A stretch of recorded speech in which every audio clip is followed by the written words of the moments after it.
Yudhisthira's Misgivings. When the Pandavas saw Duryodhana proceeding in the direction of Arjuna, they attacked the Kaurava army in force so as to hold Drona and prevent him from going to Jayadratha's rescue. So Drishtadyumna led his forces repeatedly against Drona. As a result of all this, the Kaurava army had to fight on three fronts and was greatly weakened. Driving his chariot right against Drona's, Drishtadyumna attacked him violently. Drona's chestnut horses and the Panchala's dove-colored ones were entangled with one another and presented a picturesque sight like the clouds at sunset. Drishtadyumna threw away his bow and sword and shield in hand.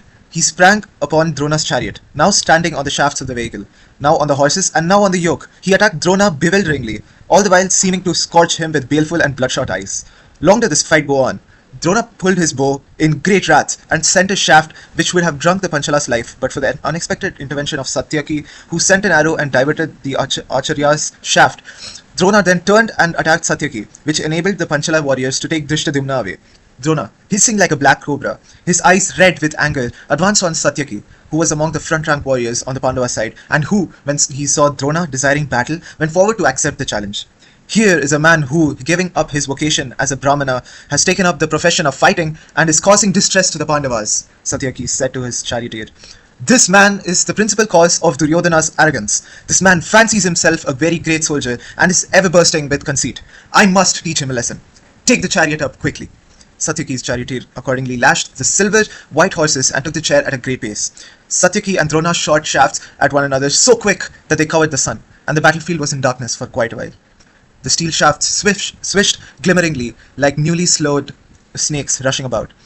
The chariot hoods and the flagstaffs on both sides were battered down. Drona as well as Satyaki were bleeding profusely. The warriors on either side stood still watching the duel, and they did not blow their corns or raise their war cries or sound their lion roars. The Devas, Vidyadharas, Gandharvas, and Yakshas watched the great battle from above. Drona's bow was broken by a well-aimed shaft from Satyaki, and the son of Bharadwaja had to take another bow, and even as he strung it, Satyaki shot it down again. Drona took up another bow which too was shot down, and so it went on till Drona lost 101 bows without being able to shoot an arrow. The great Acharya said to himself, "This man Satyaki is a warrior in the class of Sri Rama, Kartavirya, Dhananjaya, and Bhishma, and was glad he had an opponent worthy of him. It was a craftsman's professional joy at skill displayed in the art he loved. For every specially charged shaft that Drona sent, Satyaki had a ready answer of equivalent quality. Long did this equal combat continue. Drona, of unrivaled skill in archery, then resolved on killing Satyaki and sent the fire astra. But Satyaki saw this, and losing no time, sent the Varuna astra to counteract it. But now, Satyaki's strength began to fail, and seeing this, the Kauravas' warriors were glad and shouted in satisfaction when Yudhisthira saw Satyaki was hard-pressed, and he told those nearby to go to Satyaki's relief.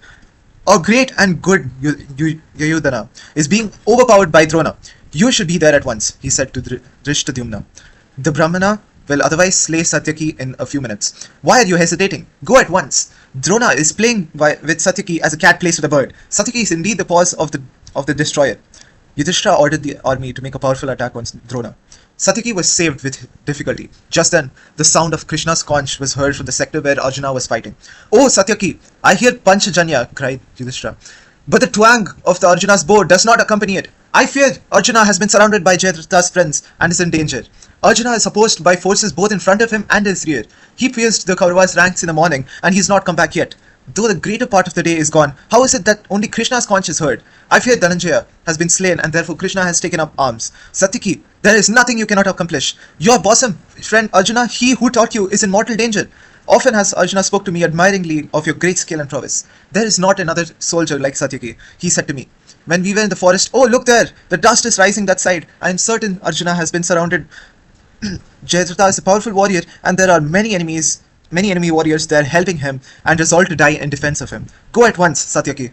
Thus, the Dharmaputra speak in great trepidation.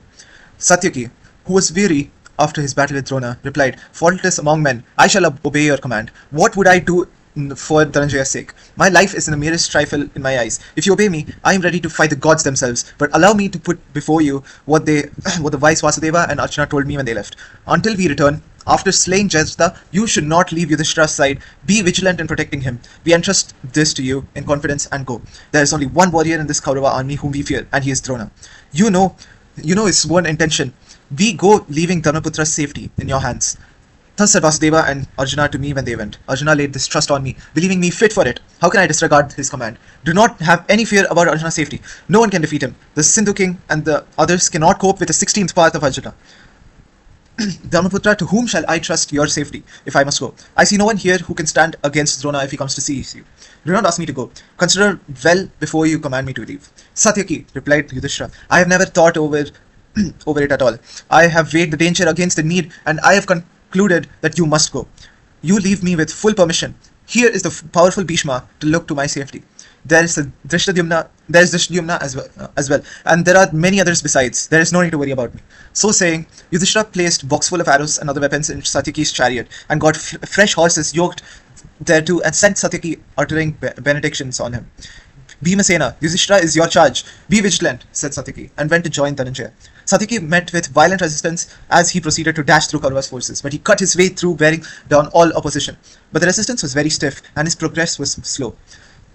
When Drona saw Satyaki part from Yudhishthira, he began to assault the Pandava formation without rest or interval until it began to break in retreat. Yudhishthira was greatly agitated.